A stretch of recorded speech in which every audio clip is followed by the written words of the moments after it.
হরে কৃষ্ণ কৃষ্ণ কৃষ্ণ হরে হরে। তো ভক্তবৃন্দগণ, আজকের ভিডিওটি রয়েছে সকল কৃষ্ণ ভক্তরা অবশ্যই 29শে জানুয়ারি 2026 বছরের দ্বিতীয় একাদশী জয়া বা ভূমি একাদশী ব্রতটি পালন করেছেন। যে সকল কৃষ্ণ ভক্তরা এই ভূমি একাদশী ব্রতটি পালন করেছেন তারা অবশ্যই বিশেষ করে মনে রাখবেন, এই ভূমি বা জয়া একাদশী ব্রত পালনের সময় বেশ কয়েকটি নিয়ম পালন করতে হবে। অর্থাৎ এই একাদশীর দিন যদি আপনারা নির্জলা ব্রত পালন করেন বা নাও করেন তাহলে অবশ্যই আপনারা কোন কোন খাবার গ্রহণ করতে পারবেন।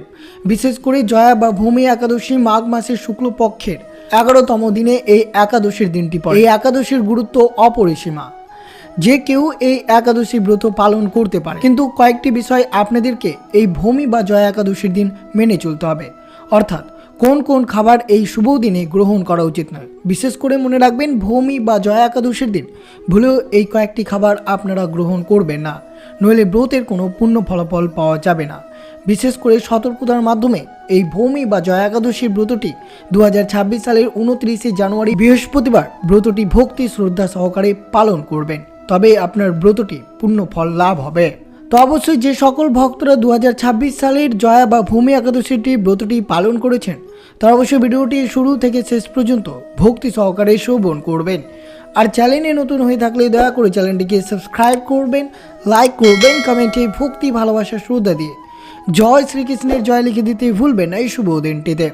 অবশ্যই ভিডিওটি আপনারা শুরু থেকে শেষ পর্যন্ত ভক্তি সহকারে শ্রবণ করুন। সনাতন ধর্মের একাদশী উপবাস অত্যন্ত বিশেষ বলে বিবেচিত। সনাতন ধর্মে যতটা ব্রত রয়েছে তার মধ্যে সর্বশ্রেষ্ঠ এবং পবিত্রতম ব্রত হচ্ছে এই একাদশী। প্রতি মাসের কৃষ্ণ ও শুক্লপক্ষের একাদশী তিথিতে এই উপবাস পালন করা হয়ে থাকে। এই উপবাস জগতের পালনকর্তা ভগবান শ্রীহরির বিষ্ণুর উদ্দেশ্যে উৎসর্গকৃত করা হয়। একাদশীর দিনে ভগবান বিষ্ণুর পুজো এবং রীতি অনুসারে উপবাস করা হয়। মাঘ মাসের শুক্লপক্ষের জয়া একাদশী উপবাস পালন করা হয়েছে 2026 সালের 29শে জানুয়ারি বৃহস্পতিবার। এই শুভ দিনে সকল কৃষ্ণ ভক্তরা এই জয়া বা ভূমি একাদশী ব্রতটি পালন করেছেন। ধর্মীয় বিশ্বাস অনুসারে যে সকল ভক্তরা জয়া একাদশী উপবাস পালন করে রয়েছেন তারা অবশ্যই শুভ দিনে ভগবান বিষ্ণুর পুজো করবেন এবং মাতা দেবী সম্পদের লক্ষ্মীরও পুজো করবেন। এর ফলে জীবনের সমস্ত দুঃখ দূর হবে এবং সমস্ত ইচ্ছে পূর্ণ হবে। তাই জয়া একাদশীর উপবাস কিভাবে পালন করবেন, শুভ সময়, পুজোর পদ্ধতি এবং বিশেষ করে মনে রাখতে হবে এই জয়া বা ভূমি একাদশীতে কোন কোন খাবার আপনাদেরকে এড়িয়ে চলতে হবে। বিশেষ করে এই কয়েকটি বিষয় আপনাদেরকে মাথায় রাখতে হবে। বৈদিক পঞ্জিকা অনুসারে মাঘ মাসের শুক্লপক্ষের একাদশী তিথি 28শে জানুয়ারি বিকেল 4:34 শুরু হবে। এই তিথি 29শে জানুয়ারি দুপুর 1:56 শেষ হবে। এমন পরিস্থিতিতে উদয়া তিথিকে সামনে রেখে এই বছর জয়া একাদশী উপবাস 29শে জানুয়ারি পালিত হয়েছে। জয়া একাদশীর 2026 পুজোর শুভ মুহূর্ত। জয়া একাদশীর দিন ইন্দ্র, রবি ও ভাদ্রবাস এবং শিববাস যোগের এক বিরল মিলন ঘটতে চলেছে। পঞ্চাঙ্গ অনুসারে জয়া একাদশীর দিন পুজোর শুভ সময় হবে সকাল 7:11 থেকে 8:32 পর্যন্ত।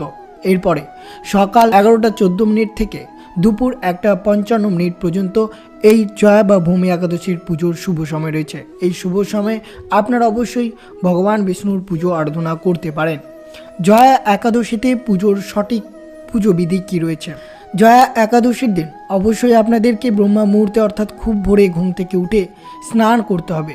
বিশেষ করে এই শুভ দিনে আপনারা বাড়িতে 1 বালতি জলে সামান্যটুকু গঙ্গা জল এবং তিল যোগ করে স্নান করবেন এবং হলুদ বস্ত্র পরিধান করবেন। তারপর মন্দির পুজোর জন্য একটি মঞ্চ তৈরি করবেন, তার উপর ভগবান বিষ্ণুর মূর্তি এবং ছবি রাখতে হবে। এরপর অবশ্যই ঘিয়ের প্রদীপ আপনারা জ্বালাবেন, ভগবান বিষ্ণুকে অগ্র উৎসর্গ করবেন। ভগবান বিষ্ণুকে গঙ্গা জল দিয়ে স্নান করতে পারেন, তা অত্যন্ত শুভ হতে পারে। ভগবান বিষ্ণুকে চন্দন, রলি, সিঁদুর ইত্যাদি দিয়ে সাজিয়ে ফুল অর্পণ করবেন। প্রধানত ভগবান বিষ্ণুকে তুলসী পাতা অর্পণ করতে হবে, তিনি তুলসীকে খুব ভালোবাসেন। ধূপ ও প্রদীপ দিয়ে আরতি করুন এবং প্রার্থনা করুন। বিশেষ করে এই শুভ দিনে আপনারা এই মন্ত্রটি 108 বার জপ করবেন, তা অত্যন্ত শুভ হতে পারে। ওম নমো ভগবতে বাসুদেবায় নমঃ, ওম নমো ভগবতে বাসুদেবায় নমঃ। এবং ভগবান বিষ্ণুকে হলুদ, ফল, দুধ, দই ইত্যাদি অর্পণ করতে পারেন। পুজোর শেষে আরতি করবেন এবং পুজো শেষ হয়ে গেলে এই জয়া বা ভৌমি একাদশীর ব্রত কথাটি আপনারা ভক্তি নিষ্ঠা সহকারে শ্রবণ করবেন। তা অত্যন্ত শুভ হতে পারে আপনাদের জন্য। এই শুভ দিনে অবশ্যই আপনাদেরকে জয়া একাদশীর ব্রত কথাটি শ্রবণ করা উচিত। শ্রবণ করতে চাইলে অবশ্যই আপনারা ভিডিওটির শেষের মাধ্যমে আপনারা শ্রবণ করতে পারেন। অতএব আপনারা অবশ্যই চ্যানেলে গিয়ে আপনারা এই জয়া বা ভৌমি একাদশীর ব্রত কথাটি শ্রবণ করুন। জয়া একাদশী উপবাসের গুরুত্ব অর্থাৎ জয়া একাদশীর ব্রতের তাৎপর্য কী রয়েছে।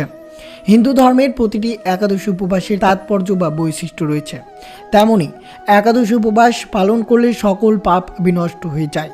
জয়া একাদশী উপবাস করলে পিশাচ এবং যন্ত্রণাদায়ক যোনি থেকে মুক্ত পাওয়া যায়। এই উপবাস পালন করলে অগ্নিষ্টম যজ্ঞের সমতুল্য পুণ্য লাভ হয়। জয়া একাদশী উপবাস পালন করলে শরীর ও মন পবিত্র হয়, জীবনে সুখ শান্তি বয়ে আসে। তাই বিশেষ করে সকল ভক্তরা 2026 29 জানুয়ারি বৃহস্পতিবার এই জয়া বা ভৌমি একাদশীর ব্রতটি ভক্তি নিষ্ঠা সহকারে পালন করুন। দেখবেন জীবনে অনেক উন্নতি আসবে, জীবনে সৌভাগ্য বৃদ্ধি পাবে এবং জীবনে দুঃখ দূর হয়ে একটি নতুন জীবনের আলোর পৌঁছতে পারবেন সকল ভক্তরা। প্রথমত অবশ্যই এই জয়া একাদশীর পালনের নিয়মবিধি অবশ্যই জানবেন। অবশ্যই আপনারা 29 জানুয়ারি বৃহস্পতিবার এই জয়া একাদশীর দিন ভোরে শয্যা ত্যাগ করে শুচি শুদ্ধ হয়ে শ্রীহরির মঙ্গল আরতিতে অংশগ্রহণ করতে হবে। শ্রীহরির পাদপদ্মে প্রার্থনা করতে হবে, হে শ্রীকৃষ্ণ, আজ যেন এই মঙ্গলময়ী জয়া বা ভৌমি একাদশী সুন্দরভাবে পালন করতে পারি। আপনি আমাকে কৃপা করুন। একাদশীতে গায়ে তেল মাখা, সাবান মাখা, পরনিন্দা, পরচর্চা, মিথ্যা ভাষণ, ক্রোধ, দিবানিদ্রা, সাংসারিক আলাপাদি বর্জনীয়। এই দিন গঙ্গা আদি তীর্থে স্নান করতে হয়। মন্দির মার্জন, শ্রীহরির পূজা অর্চনা, গীতা ভগবত পাঠ আলোচনায় বেশি করে সময় আপনাদেরকে অতিবাহিত করতে হবে। এই তিথিতে গোবিন্দের লীলা স্মরণ এবং তার দিব্য নাম শ্রবণ করা হচ্ছে সর্বোত্তম। শ্রীল প্রভুপাদ ভক্তদেরকে একাদশীতে 25 মালা বা যথেষ্ট সময় পেলে আরও বেশি জপ করার নির্দেশ দিয়েছেন। একাদশীর দিন ক্ষৌর কর্মাদি নিষিদ্ধ। একাদশী ব্রত পালনের ধর্ম, অর্থ, কাম, মোক্ষ আদি বহু অনিত্য ফলের উল্লেখ শাস্ত্রে বর্ণিত রয়েছে। শ্রীহরি ভক্তি বা কৃষ্ণ প্রেম লাভই এই ব্রত পালনের মুখ্য উদ্দেশ্য। ভক্তগণ শ্রীহরির সন্তোষ বিধানের জন্য এই ব্রত পালন করেন। পদ্মপুরাণ, ব্রহ্মবৈবর্ত পুরাণ, বরাহ পুরাণ, স্কন্দ পুরাণ, শ্রীহরি ভক্তিবিলাসে আদি গ্রন্থ এই সকল কথা বর্ণিত রয়েছে। তাই বছরে 26টি একাদশীর মধ্যে সর্বপূর্ণ প্রদায়নী এবং সর্বশ্রেষ্ঠ একাদশী জয়া বা ভৌমি একাদশীর ব্রতটি আপনারা সকলেই 2026 সালের 29 জানুয়ারি বৃহস্পতিবার এই শুভ দিনে ব্রতটি পালন করেছেন। আর অবশ্যই জানবেন এই জয়া একাদশীর দিন কী কী খাবার খাবেন, কী কী খাবার গ্রহণ করা থেকে এড়িয়ে চলবেন। জয়া বা ভৌমি একাদশীতে এই কয়েকটি খাবার আপনাদেরকে সম্পূর্ণরূপে বর্জন করতে হবে। এই একাদশীতে যদি আপনারা এই 5টির মধ্যে একটি খাবার গ্রহণ করেন তাহলে ব্রতের কোনো পূর্ণ ফলাফল পাওয়া যাবে না। তাই বিশেষ করে সতর্ক থাকবেন। পঞ্চরবি শস্যের মধ্যে প্রথমে যে শস্যটি রয়েছে তা হচ্ছে ধান থেকে তৈরি খাবার। এই জয়া বা ভৌমি একাদশীর দিনে অন্ন, চাল, মুড়ি, চিরা, সুজি, পায়েস, খিচুড়ি, চাউলের পিঠা, খই ইত্যাদি সম্পূর্ণরূপে বর্জন করতে হবে। গমের থেকে তৈরি খাবার, আটা, ময়দা, সুজি, মক্কা, শ্যামা চাল, চালের গুঁড়ো, সমস্ত প্রকার বিস্কিট, হরলিক্স ইত্যাদি আপনাদেরকে এড়িয়ে চলতে হবে। জব, জোয়ার, বাজরা, ছাতু, খই, রুটি, পাঁপড়, সোয়াবিনের দই, সোয়াবিনের দুধ ইত্যাদি এড়িয়ে চলতে হবে। ডাল থেকে যে সকল খাবার আমরা পাই অর্থাৎ মসুর ডাল, মুগ ডাল, খেসারি, চনা ডাল, মটর ডাল, ছোলার ডাল, সোয়াবিন ডাল, কালো মসুর ডাল, ছোলার কাবলি, মসুর ডাল, বটের ডাল, মশকালাই, বেসন, কলাই ডাল, গুঁড়ো ইত্যাদি এই জয়া বা ভৌমি একাদশীর দিন বর্জন করতে হবে। বর্জনীয় তেল, সরষের তেল, তিল তেল, সোয়াবিন তেল, বনস্পতি তেল সম্পূর্ণরূপে নিষিদ্ধ রয়েছে। এছাড়াও তেলে ভাজা চীনাবাদাম, কাজু, আলুর চিপস, অন্যান্য হালকা খাবার বর্জন করতে হবে। যদি আপনারা এই জয়া বা ভৌমি একাদশীর দিন, যেটি 29 জানুয়ারি বৃহস্পতিবার 2026 সালে ব্রতটি পালন করেছেন, তারা অবশ্যই এই পঞ্চরবি শস্য কিছুতেই গ্রহণ করবেন না। যদি একটি গ্রহণ করেন তাহলে ব্রতটি সম্পূর্ণরূপে নষ্ট হয়ে যাবে। আর কি কি সবজি খাওয়া থেকে বিরত থাকতে হবে, বিশেষ করে বাঁধাকপি, শিমলা মরিচ, মটর, সব রকমের সিম, টমেটো, বেগুন, করলা, লাউ, পটল, বরবটি, মোচা, বরবটি, সিম এইসব বাদ দিতে হবে। পাতা জাতীয় যেমন পালং শাক, লাল শাক, কলমি শাক, নোটে শাক, সজনের শাক, নিম পাতা, পুঁই শাক ইত্যাদি সবজি আপনাদেরকে বাদ দিতে হবে। এছাড়াও আপনারা অবশ্যই মশলা জাতীয় খাবার গ্রহণ করবেন না। বিশেষ করে মনে রাখবেন জিরা, মেথি, সর্ষে, এলাচি, কালো জিরে, পোস্ত, জোয়ান, লবঙ্গ, baking soda, baking powder, custard powder ইত্যাদি বর্জন করতে হবে। বিশেষ করে যে সকল ভক্তরা এই শুভ দিনে ব্রতটি পালন করবেন তারা এই কয়েকটি নিয়ম পালন করতে হবে, অর্থাৎ এই খাবারগুলো আপনাদেরকে বর্জন করতে হবে। যদি এই খাবারগুলো একটি গ্রহণ করেন তাহলে ব্রতের কোনো পূর্ণ ফলাফল পাওয়া যাবে না। তা অবশ্যই সতর্কতার মাধ্যমে এই ভূমি বা জয়া একাদশীর ব্রতটি পালন করবেন। আর অবশ্যই আপনারা শ্রবণ করবেন মাঘ মাসের শুক্লপক্ষের শ্রী জয়া একাদশীর ব্রত কথাটি, যেটি আপনাদেরকে আজকের দিনে একটিবার হলেও শ্রবণ করা উচিত। তো শ্রবণ করুন মাঘ মাসের শুক্লপক্ষের জয়া বা ভূমি একাদশীর ব্রত কথাটি। পদ্মপুরাণে এই একাদশীর কথা বক্ত রয়েছে। মহারাজ যুধিষ্ঠিরের প্রশ্নের উত্তরে শ্রীকৃষ্ণ বললেন, সকল ব্রতের মধ্যে একাদশী শ্রেষ্ঠ। মাঘী শুক্লা একাদশীর নাম জয়া। ব্রতকারীজনকে দেবরাজ ইন্দ্র প্রমাণ করেন এই ব্রত পালনের ফলে সকল পাপ এমনকি পিশাচত্ব দূর হয়, স্বর্গে গমন করে। একদিন স্বর্গের নন্দন কানন গর্ধম্ব অপ্সরাগণের সঙ্গে দেবরাজ ইন্দ্র মহানন্দে নিত্য গীত দেখছেন।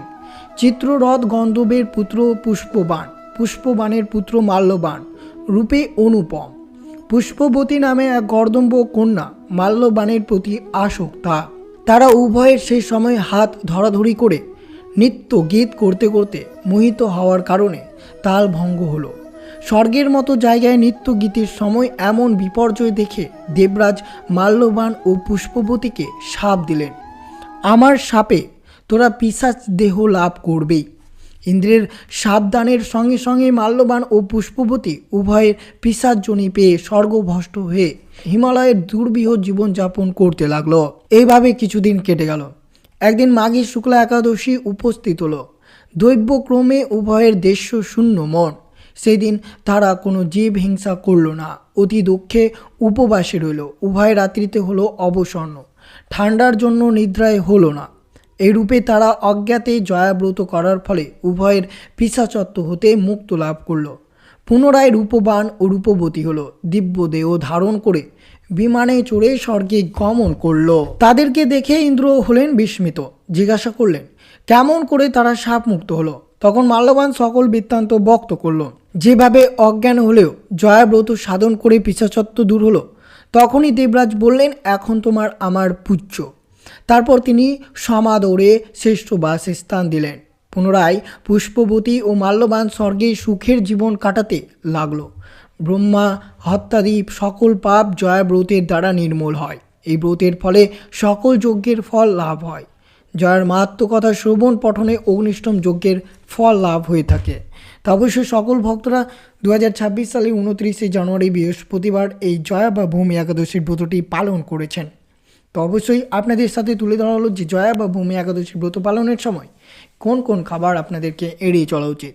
তো এই ছিল ভিডিওটি ভালো লাগলো অবশ্যই চ্যানেলটিকে সাবস্ক্রাইব করবেন, লাইক করবেন, কমেন্টে ভক্তি ভালোবাসা শ্রদ্ধা দিয়ে জয় শ্রীকৃষ্ণের জয় লিখে দিতে ভুলবেন না এবং ভিডিওটি আপনার আত্মীয় ভক্ত বা বন্ধুদের সাথে অবশ্যই শেয়ার করবেন। জয় শ্রীকৃষ্ণ, রাধে রাধে।